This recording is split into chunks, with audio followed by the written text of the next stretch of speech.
in Boxing, episode 20. 20, boys. We've made it 20. That's almost half a year of shows. Unbelievable that we've made it this far. As you can see, we all dressed up this evening. Richie looking dapper, me looking like I'm on the Tonight Show, and or actually like the Tonight Show curtains, and Jim in his gray. Oh, gentlemen, how you doing? With me is I'm Raider Live, by the way. With me, as always, is Filthy Rich. Filthy Rich, how you doing? Congratulations, Minnesota Timberwolves, on the #1 pick in this year's upcoming draft. Second time ever. Second time ever. They didn't blow it the first time. They got Cat. See if we can get a good one the second time around. I don't know if there's a clear-cut #1. Is there a LeBron in this draft here, Rich? I don't think so. Oh, well, that's too bad. All right. Well, that's just always the man in gray, Judge Jimmy James. Judge, how you doing today? I guess, right? Because I'm great. He's feeling down and in the dumps. You can tell he's got the, he's all in gray. I don't know where I was going with that. All right, big show for us today. We get to reveal our #1 pound for pound of all time. We're also going to go over some people that didn't make the list, that just outside the list. We'll talk a little bit about that. Also, some big news this week.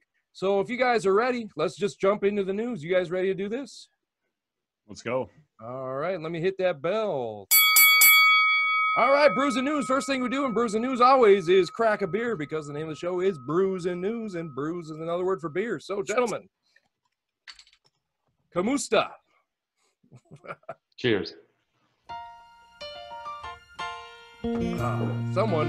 Myself, forgot to make a beer run today, so I'm drinking some old American beer, but hey, it still works. It's like water. All right, first bit of news we're going to talk about here is Oscar De La Hoya, the Golden Boy, announced he is making his return to the ring. And he said, and I quote, "I'm not doing no exhibitions. I'm coming back and fighting real fights against real fighters." So, gentlemen, first off, does he survive 3 rounds without getting his head taken off? And second off, who do you want to see him fight? Filthy Rich, we'll start with you. Does he survive 3 rounds without getting his head taken off? I think he does, or at least I think he thinks he survives. And I guess you got to start there. I don't even think he wants a tune-up match. And I know one of the Charlos was recently calling him out, which I thought was ridiculous. We know who this guy is. He's all about his dough. And if you recall, I think it was 2018, 15, I don't know. But when he was very adamant against Mayweather fighting Conor McGregor, he eventually, I believe, wanted to fight Conor McGregor. I think he still does. That would be a big dollar fight for him. I think he could win that fight. McGregor claims he's retired, at least from MMA. I would pay to see those two on an undercard of Canelo and whoever Canelo just got, who his #1.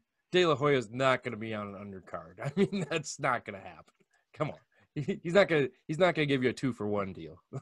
No, you're absolutely right. I don't see him being the undercard. He is a headliner, whether we like to admit it or not. But I would like to see De La Hoya. I would not keep this one to myself. I would go to Jimmy James's house and, lay on his sofa and watch the fight. But yeah, I'm interested. I am interested. Well, especially since we found out recently that James got rid of that horribly uncomfortable couch in his basement. So, I mean, yeah, that means I have no sofa. So you ain't got nothing to sit on. Well, sitting on the floor, your wood floor might be more comfortable than that sofa was. What did Rick James say about the sofa? Dough your couch. Roll the graphic. Dough your couch. How about you, Judge? What do you think Oscar De La Hoya at 47 years of age making a comeback? 47. Keep in mind, I'm 39, and my comeback to softball takes me a long time, and you just made your comeback yesterday at 38. So at 47, almost 8 years older than us, what's his chances of a successful comeback? And what is a successful comeback in your eyes? Man, these guys, these old retired boxers that have been out of the game for decades, they just got to quit talking. I just don't. This doesn't excite me. This is so much hubbub and just back and forth. Nothing's happening. It's all hype. They're just trying to build hype for nothing. And it's, for me, it's just until I see it, I don't believe anything that these guys are saying. I don't think anything's going to happen about it. What would be a successful comeback? Actually surviving, not getting knocked out, I guess. I mean, he says he wants to fight real fighters. Like, this is all news to me. So I don't know. I just don't think it just doesn't interest me, man. Instant contender in the division is what I don't understand where he's coming from, man. It just golden don't mean you get the gold belt. This don't make no sense. I don't get it. But to touch base on when you're talking about, you didn't want him. He's not going to be on an undercard. If he's on an undercard and Canelo's the top, he's making double the money. He's getting double the money. So I think he will be on an undercard if he wants to. 100%. Well, when I said he was going to get undercards, because he could sell 2 separate pay-per-views for it. Just like, when Mayweather fought McGregor, that was such a lousy fight. It could have been an undercard fight, for another fight. But that's going to be, people are going to pay twice. They're going to pay once to watch the De La Hoya fight, and they're going to pay once to watch the Canelo fight. And how much was that Mayweather fight? How much is a normal boxing fight when you do pay-per-view? $100? No, it's not $100. Mayweather's fight was $100. And like I said, what's a normal pay-per-view? Oh, $60, 60 in that. Mayweather's was $100.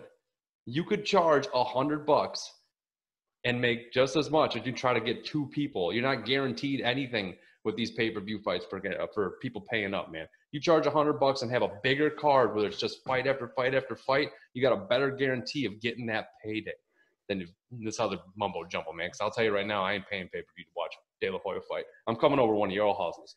This ain't happening on my night. Hey, hang on. Oh, whoa, wait a minute. Do we have to hit the breaking news button? I'm getting some news. We have breaking news? Hold on. Let me hit the button here. We have breaking news. What's the breaking news, Rich? Oh.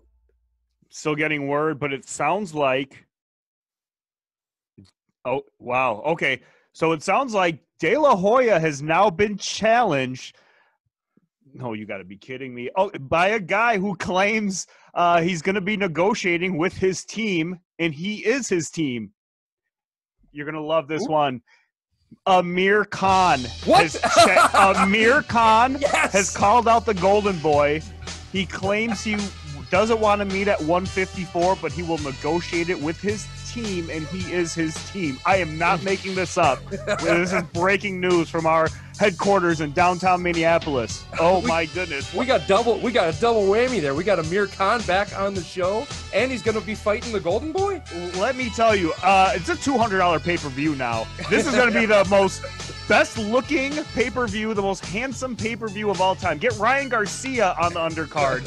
And now we've got the most handsome pay-per-view of all time. Ladies, this one's for you. We may have to get ringside to that one. We have to get press passes to that. I mean, Amir Khan is friend of the show, hardcore friend of the show.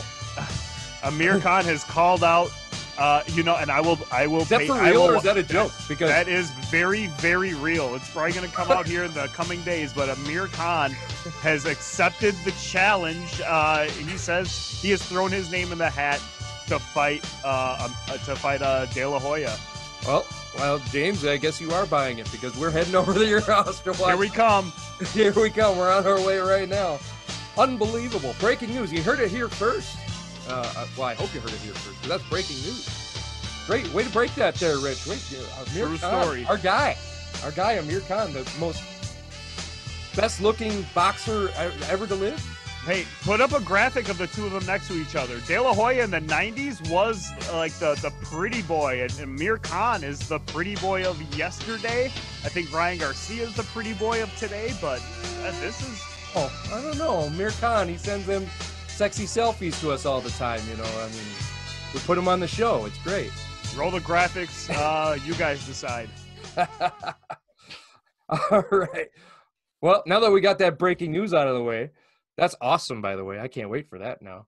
Who do you got in that one? You got to have Amir Khan in that one, right? I don't know, man. The face of glass versus the 47-year-old? I mean... James, who do you got? The ref? No, you know who it is? The fans. The fans win, Rich. That's who wins with that one. There you go. Yes. Probably right about that. All right. Let's move on to the second bit of news here. A little more, also some controversial news. We talked about it in the pre-show a little bit, and we found out that two of us agree and one of us adamantly disagrees about this. And so sounds like a great thing to bring up. Madrimov versus Walker this past week. If you haven't seen it, I'm going to try to find the graphic here. If I can't find the graphic, then you got to put it up. Walker got knocked down in the 8th inning really bad. Referee said it wasn't a knockdown because he got hit with the shoulder afterwards, got pushed down with the shoulder. Am I wrong? No, you got the inning. You were right about the 8th inning. I mean, did I say inning? There was the ninth round. It was the 9th round. I got twins on the mind for some reason. I don't know why. Was it the 9th round? You got. I think you got that watered beer on your mind. Yeah, it might be that too. I mean, I go from drinking craft beer to I can't say the name of it because I don't know, man. It just comes with roofies on the bottom. Don't worry about it. Maybe, but anyway, Walker got knocked down. Knocked out. He could barely get up. Took the full 5 minutes. Couldn't stand. Referee said it wasn't a knockdown, so he got pushed down with his shoulder afterwards. Walker was in very, very poor condition afterwards. Looked very dangerous for him to continue fighting. He did continue fighting, took a beating, and then eventually lost. You guys are on different sides of this. Judge, we're going to start with you to touch on it a little bit, what you saw, and then we'll turn it over to Filthy Rich, what he saw, and we'll let the debate begin. Look, I watched this, and I watched the Dream put Walker into a dream state, all right? He jumped and did a lunging punch, which he was doing all match long. Why was he doing that, by the way? He was jumping with every punch. We'll talk on that later, but he was hit. It was weird, but it was effective. And in the 9th round, he took a lunging left hook, and if you watch it, he nailed Walker square in the jaw, and when he hit Walker, it was and down. Now, did Madrimov kind of like just keep on going? Yes, he did. Did they ever touch? You should watch a lot of these things, a lot of these replays. He doesn't touch him at all. This is the controversy. Obviously, the ref calls it not a knockdown. Calls it. I'm not really sure what he was calling. Just ref said it was a shoulder. Clean punch to the face, but he pushed him down with his shoulder. Yeah, which is ridiculous. Because then he said it was a knockdown. And then he couldn't – this guy was trying to – he laid on the ground for like, I don't know, damn near 10 seconds. Tried to get up and then couldn't put no balance, no nothing, man. And I don't know. That could have been bad news bears for that guy. He could be not with us right now. But it was a knockdown, 100%. Well, we saw last week that James was wrong about the Lomachenko knockdown. We saw it here live on the show. I personally think he's right this week that was a knockdown. And not only a knockdown, but a knockout. Filthy Rich, you disagree. Let's hear your point of view on it. Yeah, James, you're 2 for 2, man. You were wrong 2 times earlier. You're going to be in the Hall of Fame on this show pretty soon here because that was not a knockdown. The shoulder clearly went through, like not through Walker's chest, but had the shoulder had no effect on him, then I wonder why Madrimov went down with him. Madrimov went down with him, but Madrimov was the one who got up. The referee was right on this one. It shouldn't have been a knockdown. I'm okay with fighting the world on this one because I think both announcers, I think it was Sergio Mora and I think it was Todd Pettengill for some reason, the DAZN announcers both said that, I believe they both said that it was a knockdown. I disagree with them both. I am with the referee on this one. I did not think it was a knockdown. Raider, looks like you're itching to say something. Well, I'm curious that if you're with the referee for that and after seeing the condition that Walker was in after he called the no knockdown, should the referee have stopped it right then and called it a no contest or gone to the cards or something at that point? That is a different discussion. And if that is the case, I wouldn't argue that one. It could have been ruled a no contest. I don't know if Walker should have continued with this fight. I mean, but it was a slugfest to begin with. There was like no defense. It was you hit me and then I'll hit you, and whoever hits each other the most wins the fight kind of thing. And Madrimov, I don't know what he's on, man, but he is looking really good. I know Jimmy James in our rankings weeks ago had him at number 5, and I kind of laughed it off. But boy, I was wrong on that. Madrimov looks really good. Was he 6-0 now? I guess I'm kind of not diverting anything, but not staying on the subject either. I think the ref could have called the fight, but it was probably the right thing. I don't know. He should not have continued. Walker should not have continued. Then Madrimov needs to knock him out right away. He got his 5 minutes. He did knock him out. That's the point. He was out for 5 minutes. No, you have to give him 5 minutes, and he gave him his 5 minutes, and now Madrimov knock him out. I think the right move was made on the part of the referee. Let me ask you, in Rocky 2, when Rocky hit Apollo Creed at the end of the fight and they both went down and bumped into each other, was that a knockdown or should have been a no contest for Apollo Creed since he fell into him as well? I mean, it was a clear punch to the face. It's a clear punch to the face, then they both fell into each other as they fell down. Right. If they both fall into each other, then it's not a knockdown. Well, so Rocky 2 had it wrong. Rocky shouldn't have been the champ. Yep. Right. Wow. Okay. Never thought I thought I caught you on something there. Apparently you think what? No. Rocky should not be the champ. All right, you heard it here first. Rich hates America because he thinks Rocky is not the world heavyweight champion. Rocky 2. You heard it here first. He's a fraud. He's a fraud. Whatever. He beat Ivan Drago. He did it for America. Come on. Yeah. I had Drago winning that fight. He got knocked out. How did you have him winning that fight? Yeah, well, I had Ortiz beating Wilder, and Wilder knocked him out. There you go. I mean, he was ahead on the card. Rocky's never been ahead on the cards in any fight he's ever been in. He's lucky. He sucks. I don't know if he passes a drug test. I think he's the same age as Oscar De La Hoya, by the way. So, I mean, it's probably going to be a little ugly when that comes back. You got any final thoughts, retort to Richie's comments there, Judge, or do you want to move on? No, I just saying, I just think it's very dangerous what that ref did, especially given how many people we lost in the ring last year for that stuff. That's my biggest concern with this. I don't care about the record or anything like that. It's all about the fighter's safety. And I've seen fights stopped a heck of a lot shorter than that for a heck of a lot less, and I don't know. That's just you're definitely concussed. If you're gonna stop that fight, it has to be a no contest. You can't just stop it for no reason. After in the 9th round, don't they go to the cards if it was if there's something that happened? It would be going to the cards. Fair enough. After 6 rounds, it goes to the cards, right? Yeah. Either way, just dangerous. Just dangerous. Oh, it depends on what the rules are. I think if there's a headbutt and a cut that can't be stopped, it has to after a certain point. Again, it depends on where the fight is and what the rules are. Right. Usually it's the 4th. Vegas, I think every fight we watch is in Vegas, but maybe different across the pond. And maybe 6th round, maybe 10. Who knows? But generally speaking, it's usually the 4th round. You go to the cards on stuff like that. Is that run by the organization or the location? Is a WBO versus WBA different, or is it the location of the fight? That's a separate. We could talk about that next week. That's a separate topic. Okay, I was just curious on that rule part. All right, boys, we talked about fights that just happened. Let's talk about fights that are going to happen. You're watching this show. Hopefully it's Friday or Saturday, and you've been watching because this got uploaded on Friday. But there's 3 big fights this weekend, this Saturday. Really good fights. We got Povetkin versus Whyte for the heavyweights. We got Alvarez versus Joe Smith Jr., and we got Porter versus Formella. Very good fights this weekend. It's like Christmas weekend for us. For the first time in a long time, we had 3 really big fights since COVID started. Boys, which ones are you most excited about?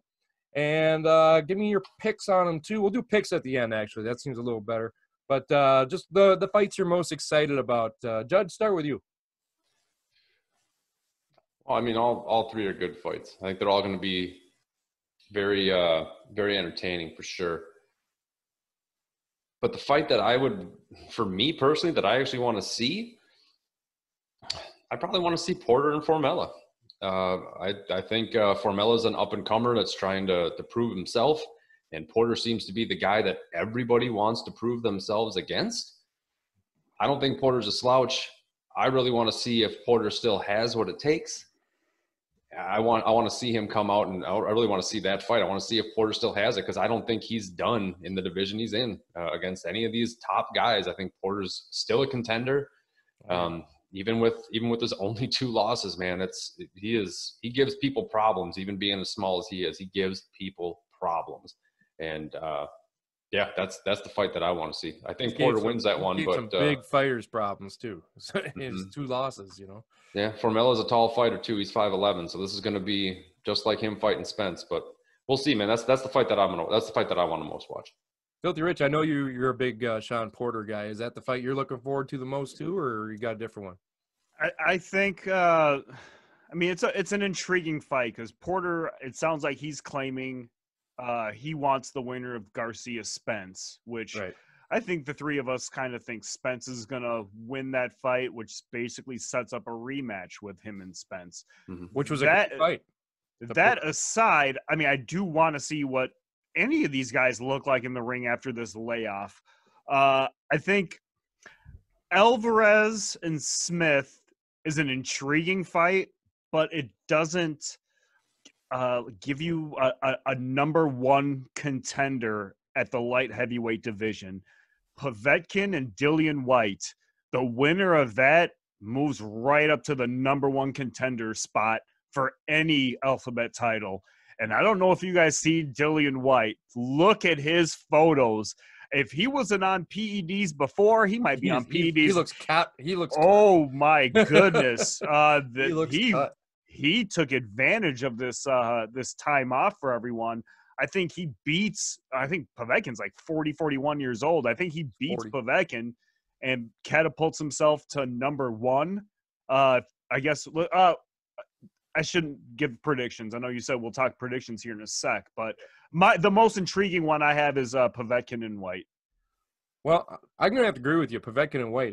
Both of them, White's only loss was to Joshua. Povetkin's only loss was to Joshua and Klitschko.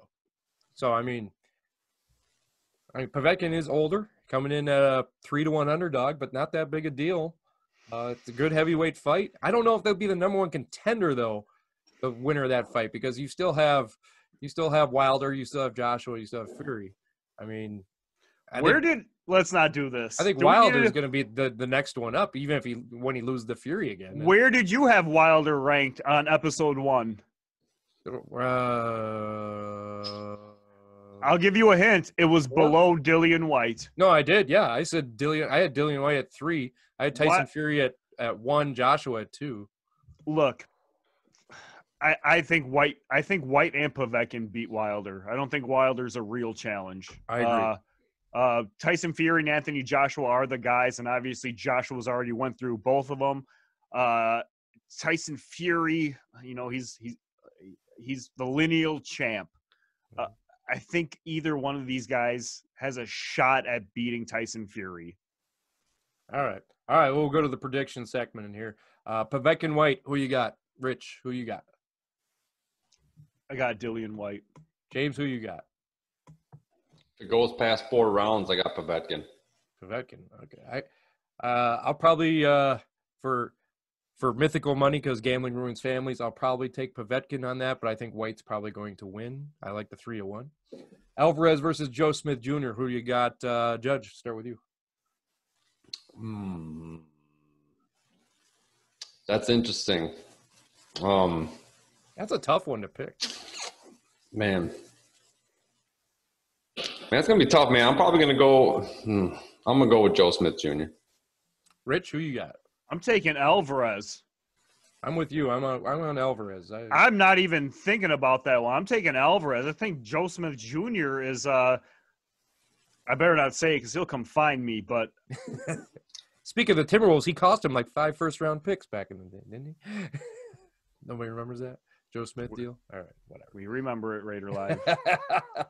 All right, Porter and Formella. Who do you got, Filthy Rich? I'm taking Porter. I think I'm taking Porter by decision, actually. I think he's just going to try to survive 12 rounds. I don't think there's any sense of urgency of knocking out Formella. Think they can go? Do you think these? I want to ask that question after this. Judge, who you got? Well, I don't know. Formella. Yeah, I got Porter. I don't know what question you're trying to ask after this, but. Well, I haven't asked it yet. I'm going to ask it now. I also have Porter as well. You brought it up by decision. Do you think the layoff is going to allow these guys to go the distance, a lot of these things? Or are they going to try to finish the fights early? Or are they going to run out of steam in the 9th, 10th round? Obviously, Whyte isn't because he is cut as can be. But, I mean, he spent the entire 6 months in the gym, I think, and never slept. But you'll see a picture of him. I'll put him on the thing, how cut he looks now. But do you guys think that's the layoff's going to affect these guys' lungs at all or not? I don't. I have no. I think that they're easily going to go longer than getting knocked out. I mean, well, it depends on what fight you're talking about, but I mean, no, I don't think that'll affect them at all. I personally don't think the Povetkin fight's going the distance. I don't think Povetkin. Povetkin always goes the distance, man. It's going the distance. I know, but I don't think it's going to this time. I got a hunch it's going to be a slugfest. That's what I'm guessing. I think everyone's trying to prove that they can go the distance and that this layoff had no effect on them. Everyone is trying to. All these fights this past weekend, they all went the distance because, well, they didn't all go the distance, but I think everyone's trying to prove that. They still have the stamina they had before the layoff. All right. That's it for news this week. Good talk, boys. That was a fun news segment there. We had breaking news. We had 3 big fights. We talked about Oscar De La Hoya. Now we've talked about the present. Now let's move on to the past because we got to move on to our number 1 pound for pound and our filthy 5. Before we get to our number 1, though, which you're going to see the list, James, point one way or the other. It's probably, well, yeah, I think it's that way. I think it's right. We never get the point right because we never know where it's going to be. But you see the list now of our 10 through 2. And if you haven't seen us talk about it, that's all in past shows. We did one a week, except for episode 15. We did 10 through 6 on one of them. I want to talk a little bit before we get into our number 1 here about the runner-ups, the ones that didn't quite make the list. How we did our list is we each picked 15 pound for pound of all times and then assigned a point total. Our 15th getting 1 point all the way up to our number 1 getting 15 points. Getting 1 point to 15 points, and then we add the points together. So I just wanted to run through our runner-ups here and this touch a little bit on some of these guys that didn't make it. At 11, we had Jack Johnson. At 12, we had Archie Moore. 13, we had Mickey Walker. 14, Marvin Hagler.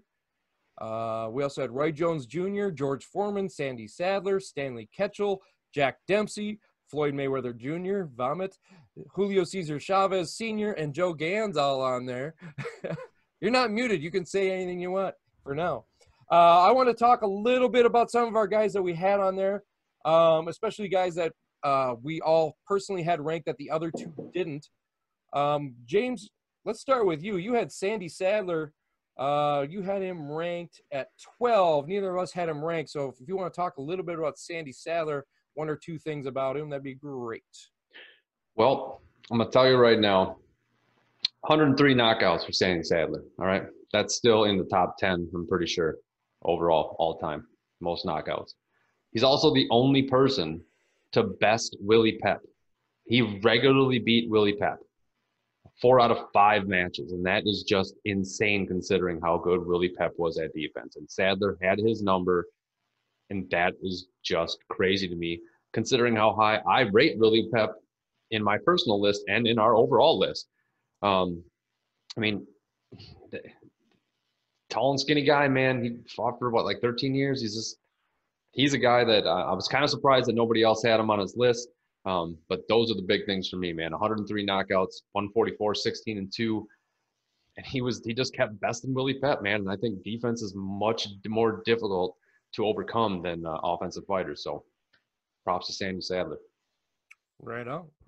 Sandy Sadler, you might make the list on our future lists, especially if we talk a little more about moving things around. Rich, you had, you were going to talk? You were going to talk about Mickey Walker. You had Mickey Walker ranked at 8 as well, and or I shouldn't say as well, but you had him ranked at 8. Neither of us had him ranked, which seems like a crime after you told me about him. Tell me some things about Mickey Walker. So let's just start with the basics. 131, 25, and 5 with 2 no contests. He fought from 1919 to 1935. He is 17, 11, and 3 versus top 3 opponents, and he fought 52 top 10 opponents. I don't have his records against those guys in front of me. Started off at welterweight, moved up to heavyweight. On our Harry Greb show, I told the story about the bar meeting the two of them had, how Harry Greb beat Mickey Walker in the ring. Mickey Walker accused him of – go back and watch the episode. Here's a couple things I wanted to point out. He had a disputed draw to a guy by the name of Jack Sharkey, who would later on beat Max Schmeling. What's the significance on that? Max Schmeling ducked Mickey Walker for maybe several years. Maybe not several years, but he ducked me. He didn't want no parts of Mickey Walker. Can't blame him. The story that really stands out for me and like why I really put Mickey Walker at number 8 was he fought a guy by the name of Bearcat Wright. Bearcat Wright is 100 pounds heavier and a foot taller than Mickey Walker. Now, forget about you fighting a guy who's 100 pounds heavier and a foot taller. Imagine fighting a guy who's 100 pounds lighter and a foot shorter than you, and he kicks your ass. That's Mickey Walker for you. Mickey Walker won the fight, beat up a guy 100 pounds heavier and a foot taller. That's why I had him ranked number 8. Yeah, when you told me that, I was like, man, I should have had him on my list. That's just that story alone. Yeah, man. The one that I had ranked that I was actually surprised that neither of you had ranked, I had Marvelous Marvin Hagler ranked. I liked him a lot. Great fighter. He 62-3 with 52 knockouts. Fought a lot of great – what? Oh, nothing. Fought What's a lot that? of great – Please. Fought a lot Continue. of great what? A lot of great – did I say something bad again? No, just continue. Jeez. These guys are going to be the death of me today. Did I say baseball something again? Is that what No, just mute us. I'm gray. I'm just gray. Don't worry about it. These guys have been bringing me down all day. Beat Thomas Hearns, beat Roberto Duran. Obviously, the Roberto Duran one was controversial. But stop it. I mean, you're making me lose my train of thought when I'm talking about Marvelous Marvin Hagler. Just keep talking. Put I'm us on trying mute. to. Put I'm us on mute, trying to. Raider. Holds the second longest unified championship reign in boxing history at 12 title defenses. Highest knockout percentage of all middleweight champions at 78%. Only losses weren't really bad losses. One to Sugar Ray Leonard. One to Willie Monroe, and one to Bobby Watts. And the Sugar Ray Leonard fight, he had a split decision with him. So, I mean, Marvin Hagler was a great fighter. I like him a lot. I was surprised you guys didn't have him on your list, to be honest. I thought he was going to be a lot higher on a lot of people's lists, but apparently not. But those are the ones that we were talking about that didn't quite make the top 10. So, now that we got those out of the way. Let me tell you, before we move on, Okay. this was a hard list to make. I mean, Yeah. I don't know if you guys had Mickey Walker, but I didn't have Sandy Sadler on my list. So this was very hard to do, but to not have Marvin Hagler, I wish I had room for him. So it's not a bad move at all, if that means anything. Well, I had Joe Gans on the list just from what you told me about him, too. It's another one I didn't have on my list, but Yeah. I wish I could fit everyone in the top 15. Just Yeah, can't. Maybe we should have done a top 50. That's what we should have done. Episode 50, right around the corner. Maybe that's what we should have done, but we didn't. All right. Judge, you got your drumsticks ready? Is that yeah? Okay, good. Yes. Because we'll start the drum roll now for our number 1 pound for pound of all time is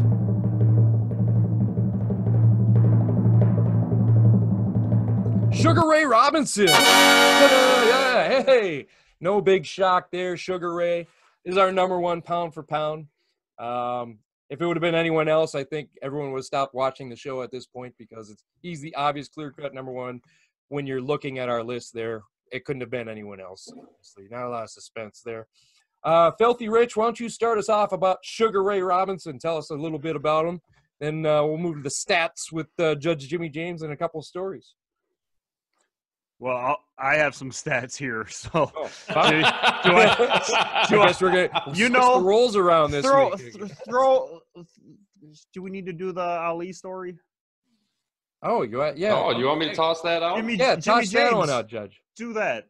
All right, yeah. So last week we touched on this story, and I never said who Cassius Clay, Muhammad Ali, who he was the biggest fan of. And it was Ray Robinson. It would be an understatement to say that. Muhammad Ali called Sugar Ray the king, the master, and his idol. However, he did get a rude shock when he was turned away by Sugar Ray Robinson on their first meeting in 1960. Later, Ali was reminiscing. He said, "At that moment, I vowed never to turn a fan away." And he remained the same throughout. And later quipped, "I'm the people's champion. You can walk up to me and say hello without paying." So it was Sugar Ray Robinson. Sugar Ray Robinson. He was on the list because apparently he was a jerk to Muhammad Ali. I mean, that's from him, man. But for Muhammad Ali to say the king, the master, my idol, that's a lot. That has heavy weight.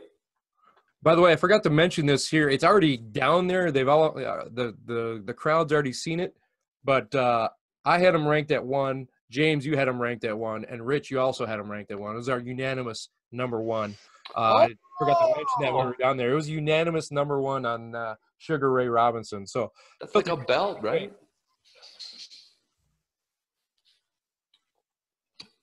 Or don't. How about you drink some more first before enjoy your tasty beverage. You throwing it to me or what? What's going on? I literally said, "Filthy Rich, take it away." Oh, I did not hear that. Okay. So Ray Robinson started at, I believe it was lightweight, moved up to light heavyweight, although he probably was beating up heavyweights in his prime. 67-17-1 versus top 10 opponents. 46-14-1 versus top 3 opponents. That's like 70 fights out of a career 200 fight. He fought just over 200 fights. He's most famous for knocking out Gene Fullmer on what is known as the perfect punch. It was the left, I believe it was a shot to the jaw. And in Robinson's autobiography, he talks about leading up to that 4th round, how those first 3 rounds, Fullmer was left wide open, and he knew this was coming, and that his jaw was the size of any of the jaws on Mount Rushmore. So cool. So cool. So cool, folks. So another. You almost had me with that trigger finger mute there. You almost got me. If you do it again, you're getting muted. A couple, I guess, a story I touch on. First off, we're international, Richie. He's not well liked anywhere in the world, so we don't need to make people. It's not about that. It's not about that. So one of his most famous stories, or at least a popular story, was his bout against Jimmy Doyle. He had a dream the previous night that he killed Jimmy Doyle in that fight. So he called the commission or whoever it was at the time and tried to withdraw from the fight. The commission did not want him to, and he was talked into the fight by, I believe it was a minister and a priest. They both said it was kind of like it was just a dream. It was just a dream. He ended up killing Jimmy Doyle. In the 9th round, I think Jimmy Doyle's head came up, and he was probably going to be okay, but died hours later in the hospital. And it was said that that fight was going to be, at least Doyle wanted to buy his mom a house, and Ray Robinson ended up donating paydays for his next 4 fights to Doyle's mom. Now, whether she bought a house or not, I'm not quite sure. But that's what was said to have happened. And actually, Jimmy Doyle's boxing license got revoked in LA, or at least in California, because of all the times he had been knocked out. He was not okay to fight, and that is what happened. Tragedy. Last story I just want to touch on. You can go look this photo up. Raider Live, maybe run the graphic here. The fight against Carmen Basilio, where he looked like he implanted a baby in Basilio's forehead. He had like his forehead looked pregnant. Think Hasim Rahman versus Lennox Lewis. We had that up here. Their second fight, where he had that hammerhead shark-looking thing growing on his head. This happened with Sugar Ray Robinson in the Carmen Basilio fight. I have one more, I guess, if we'd like to, but James, take it away. Well, I'm going to jump in before I pass it on to James, because I'm the host. That's what I'm going to do. 4 weight classes, which kind of signifies best pound for pound. That's Richie's definition of pound for pound, is fighting more than one weight class. He fought in lightweight, welterweight, middleweight, and light heavyweight. And as you touched on, 173, 19-6, 2 new contests. Judge, what do you got? Look, did we already touch on that he had 109 knockouts in his career? That is a disputed number. It was one. According to ESPN, they had it at 108, but most sources I see is 109, but I did not touch on that. Let's just round it up to 110. Heck, I mean, he's number 1 overall. Why not? Let's give him the number. Let's make it nice and even, man. But Ray Robinson was 85-0 as an amateur. He had 69 of those victories as an amateur, coming by way of knockout in amateur ranks. That is crazy in amateur ranks. 40 of them were in the first round. So that just think about that. Half of his fights as an amateur, he knocked somebody out in the first round. As an amateur. Yeah. He turned pro in I was just going to say, who was the guy? Do you remember who he knocked out? The famous story we had a couple weeks ago. In the feed store, in the attic of the attic. Store. That's right. Our number 3, Willie Pep. A little Willie Pep. Papaleo. Yeah, this guy's not that good. Don't worry about it. Yeah, don't worry about it. But he turned pro in 1940 at 19. And by the time he was 1951, he already had a professional record of 128, 1-2 with 84 knockouts, man. So in 11 years, he was just unstoppable. He had, from 43 to 51, he had a 91 fight unbeaten streak. 91 fights in a row. That's just unheard of, man. So there was, I'm trying to think, there was 2, you touched on Jimmy Doyle. There were 2 stories I think I had. But I think the one that, the one I want to talk about was essentially Jake LaMotta, the St. Valentine's Day Massacre. Was that yours, Rich? No, I was going to talk about the Raging Bull. This is my little bull thing. Remember the Chicago Bulls? Yeah, the Raging Bull. Okay, well, I'll let you know what, because you're much better storyteller than I am. I'll let you tell the story about Raging Bull. I just want to say one thing that LaMotta said about all this is he fought Sugar Ray so often. This is so good. I almost got diabetes. Yeah. I read that and that's a great line. Laughing myself. That is just crazy. Yeah. But I'll let you touch base more on that. There was what? Oh, I just had a quick thing on Jake LaMotta. So, because he went I think Sugar Ray Robinson, the name slipped me for some reason, went 131-1, and his one loss was to Jake LaMotta. And in that loss, we had a froze. I froze, didn't I? Yeah. I have to get one to show. We brought back the freezing. We also brought back Amir Khan. I love it. It's 20, baby. We're bringing them all back. Classics. Yeah, let me hurry this story up before I freeze again. So yeah, he gave up his loss. He ended up giving up 15 pounds to Jake LaMotta.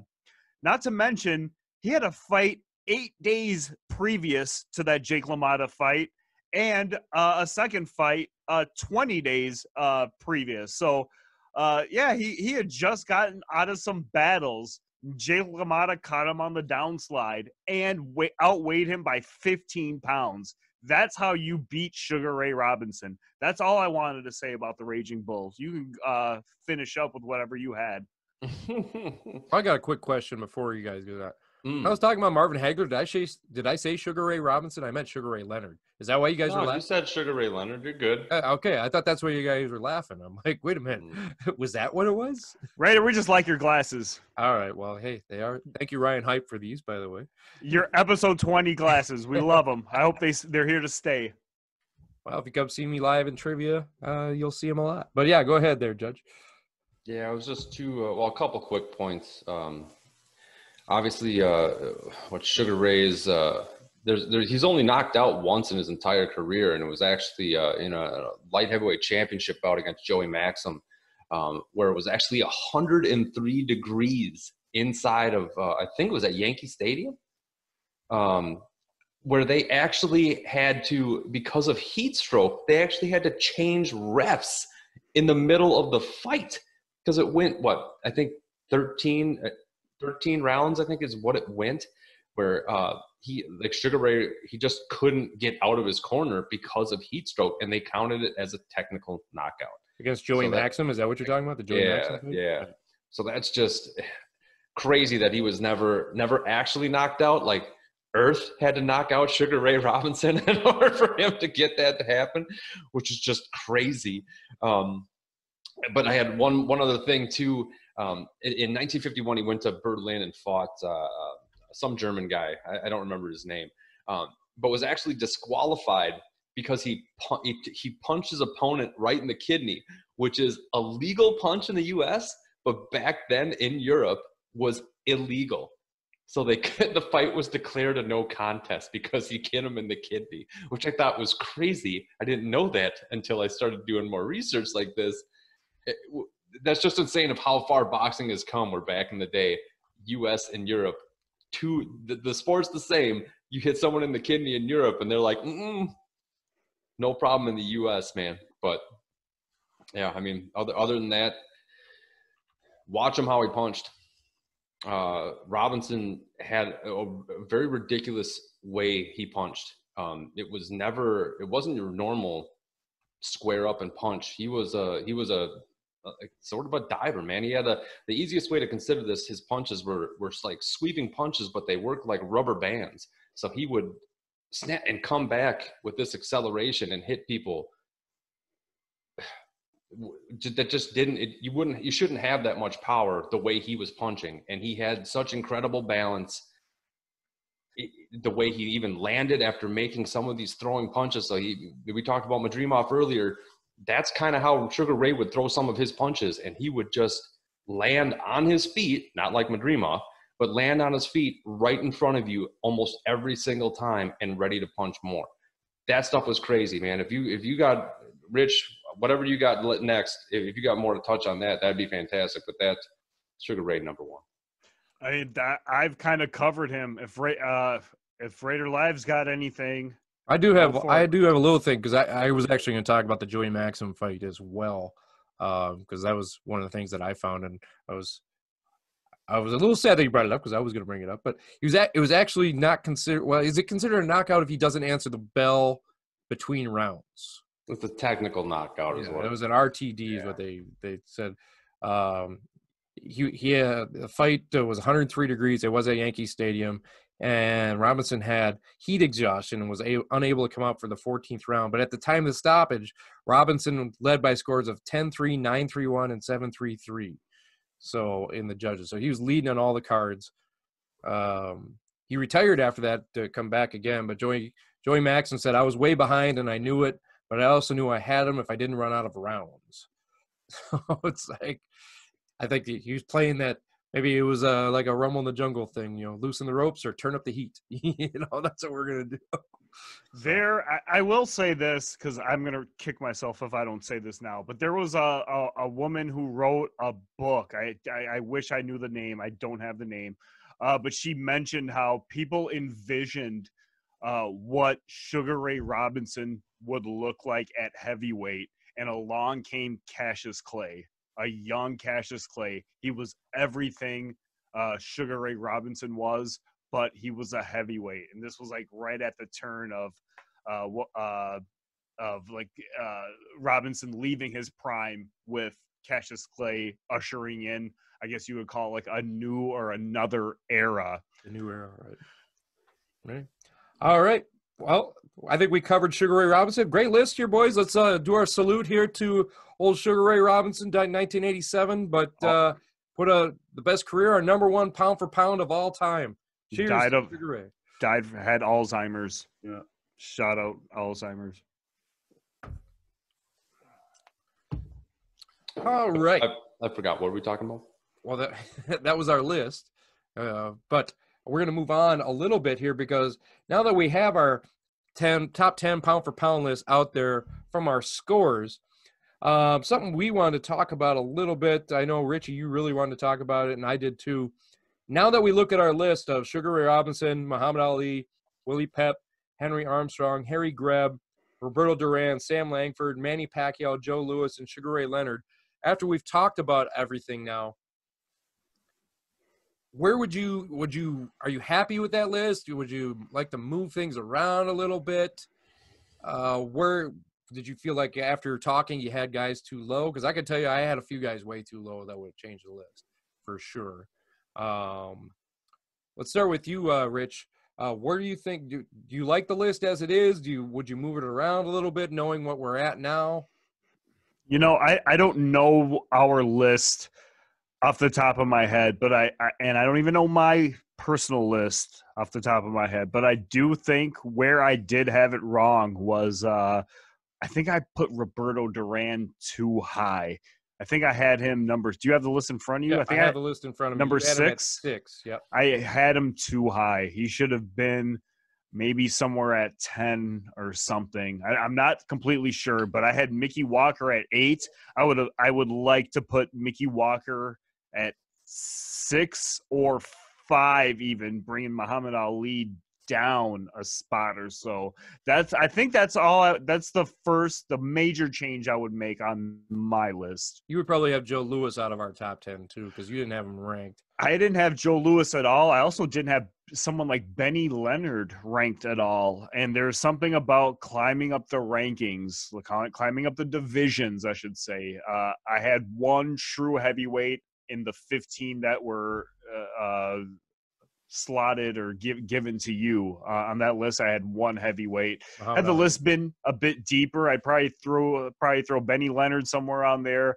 Probably a Joe Louis, like another heavyweight, someone who stayed at one division. I think that's all I would really do. I wish I had moved Mickey Walker up and Duran. Moved Duran down. Those are the two that really come to mind. Well, you said you moved Muhammad Ali down. Who would you have at 2 then? Well, I already had my number 2 was Henry Armstrong. Right. Yeah, he had Muhammad Ali was 5 for Rich. Right. Yeah, I had Muhammad Ali at 5. I would move him down to like 6 or 7 or something, but I think Duran was too high for me. Interesting. What do you think of our list, Judge Jimmy James? I'll go over it again once again. Sugar Ray Robinson, Muhammad Ali, Willie Pep, Henry Armstrong, Harry Greb, Roberto Duran, Sam Langford, Manny Pacquiao, Joe Louis, Sugar Ray Leonard. Are you happy with that list? Would you, looking at it, you go, I feel like we should move things around a little bit? I mean, I'm fairly happy with it. When I'm looking at my personal list that I had, 9 of my top 10 were in our list. It's true. So I was really the only happy. One in your top 10 that didn't make it was Archie Moore. Who's in my top 10. But I mean, that's a tough one because I think he's the all-time leader of knockouts, period, at 131. But the more I think about this, even though I have Muhammad Ali up at 2, and I still think he is just a fascinating human being. And he did transcend the heavyweight division. If we're doing pound for pound stuff, I probably would have dropped him down. the more I think about it, I probably would have had him lower. I don't know if I would have jumped the likes of Sandy Sadler or Jack Johnson, or I mean, even Archie Moore to have a 10 is still only a two-way thing. That'd be tough for me, man. Because my list went to 21 people. Mine was a little bit longer than both yours because I was having a real difficult time making all this stuff. But I mean, we're talking about people who moved weight. They're probably pretty close in the clubs, man. Like, I don't know, man. It's tough because I hold defense up. I mean, there's like a Sweet Pea Whitaker and a Roy Jones Jr. Things like that. That if we're talking about just moving weight, like Roy Jones was like 5 divisions or something like that. Like, I'd probably move some stuff like that around. Joe Louis would probably end up being knocked out, and Ali would be down a little bit in my personal rankings. But I'd have to do a lot more thinking to see if who I'd throw up there, because like I said, my 10, 11, and 12 for me were Moore, Johnson, and Sadler. So, well, it kind of goes to show too what your definition of pound for pound is. If some people's definition of pound for pound is just the greatest fighters of all time, and then there's other people like Richie whose pound for pound definition is one that covers more weight classes, moving all around. So I mean, depending on which area and which definition you go with, I mean, you can get 2 different lists completely out of that too. And I pride myself on knowing a lot about boxing, but obviously not as much as you two guys. And I learned a lot doing this show with you guys. Things I would have done differently. I definitely would have had Henry Armstrong way up higher than I did. I had him at 11. I just didn't know much about him. I would have probably put him in the top 5 for sure after knowing everything that I learned from you guys. Harry Greb, same thing. Sam Langford would have been way up there. He would have been in my top 3 probably after the things I learned about Sam Langford. Harry Greb, another great fighter, also would have probably been way up higher. All those guys, Armstrong, Greb, and Langford, they didn't make my top 10. They were in my 11, 12, and 13. And this list would have been totally different now, today, after what I learned.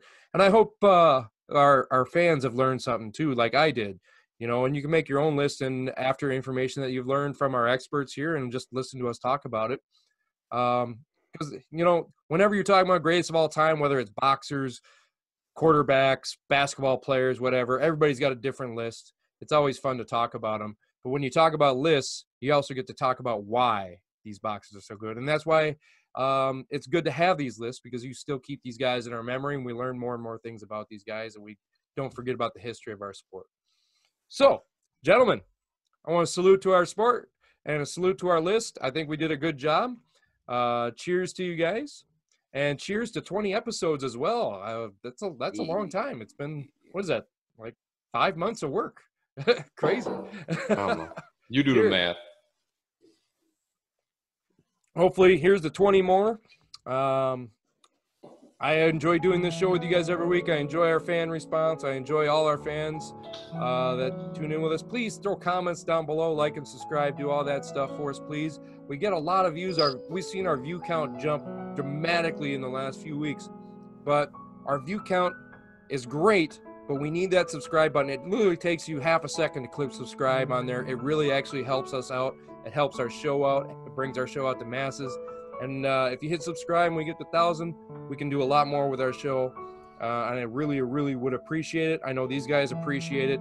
Also, hit the like on the video too. It makes the YouTube put us in searches easier. If you're finding us on Facebook, like us on the Raider Live Facebook, but also subscribe to the YouTube page. Please, please, please. Thank you very much for checking us out. We do this for you guys, for the fans. We do it every week. We do it for free because of the love of the sport and the love of the game and loving it for doing it for you guys. So, gentlemen, 20 episodes in, you have any closing thoughts, Filthy Rich? The pound for pound list was created because of Sugar Ray Robinson. So we got it right. Shout out to my cousin Johan in Toronto. I see you, bro. Yay, Canada. James, you got any final thoughts on 20 episodes? Yeah, just remember, everybody, that these are all just your opinions, and everyone's just realize that your opinion matters just as much as somebody else's. So nobody's right or wrong here. I mean, Sugar Ray Robinson's still number 1. I can argue with that. But just respect everyone's opinion. Just have good conversations with this. That's what we do it for. This is just fun. I love bantering with you guys. Cheers to 20. And on that note, if you have any problem with Jimmy James' list, please put in the comments below and call him out by name, because we'd really like to see that, because we'd love to call it out. We did have a few comments last week. Richie, apparently some people want to know let you know that they are single and they are horny. Hey! We've hit it big when we got porn bots commenting on our videos, so that's a good thing. But we want real comments down there. We love to have a banter with you guys live, because we do this for the show, but we also like to talk with the fans in the comments section. We will respond to every one of your comments, so please do. All right, for Filthy Rich, Judge Jimmy James, I'm Raider Live. Thank you very much for joining us for 20 episodes. Hopefully we see you 20 more, and we will see you guys next week.